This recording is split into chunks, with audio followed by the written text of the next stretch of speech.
I was in the UK one time, and I finished preaching, and the Holy Spirit said to me, he said, I'm going to tell you what to do. I waited that whole day. I ministered nothing. You didn't say anything. I was done. People came, gave me some gifts, gave me some money, and all of that. And I put them together. I said, I can't travel with this. This is quite a lot. And the Lord said, you won't have to travel with it. I said, fine. Maybe I have to give somebody to send it. He said, no, you leave it here. A pastor walks up to me.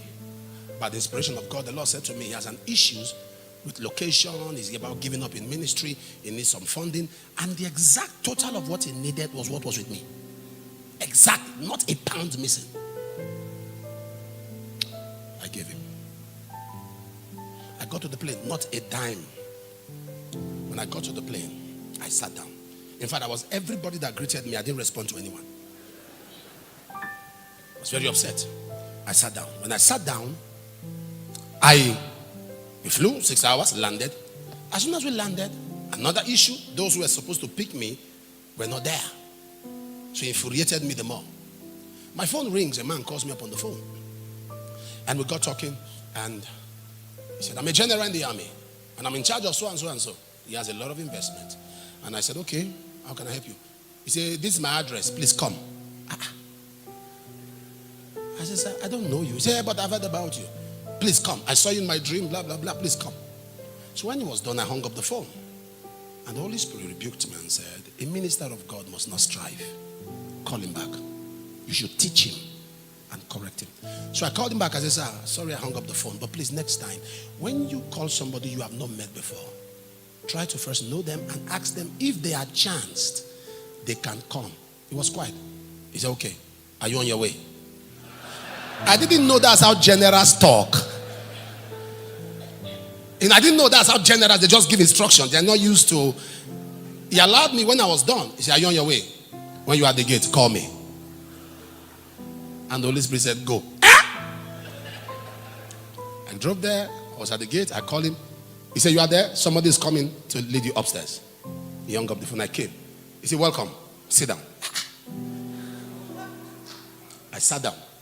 The wife was just coming in, and the Lord opened my eyes. So I saw what was happening, and the Lord began to talk to them. I saw General broke down in tears, began to cry. He said, this is too precise. This is too precise.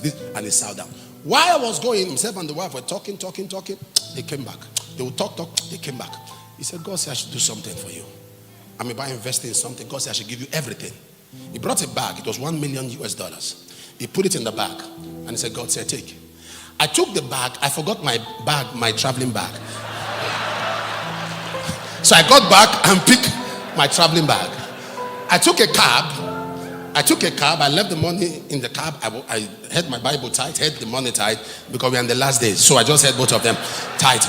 And the man, I asked the driver, I said, you know where we're going? Came to Sheraton. Say, okay. And they say your flight is tomorrow morning by 9. I said, you even know the time? Say, yes.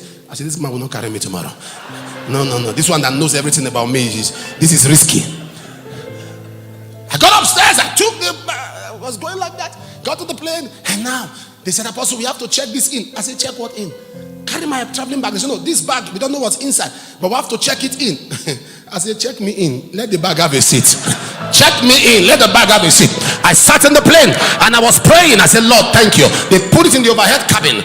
As the plane took off in the air, the Lord said, loveth thou me than this. I said, please, Lord, please. As you land, give it to my servant. Sir, that was the day materialism died. That was the day materialism. Those who are close to me can tell you, I have no value for money. It means nothing to me. Materialism died. Do you know, sir, sometimes I'll be in a commercial plane before I remember I have one. I'll be in a commercial jet before I remember that I have planes. I say, oh, I even have planes. Let's come down. Let's go. And that is how much I am unconnected to these things. That was the day it died. Because God, there's a level of grace God can't give you until it can kill the mindset of commercialization.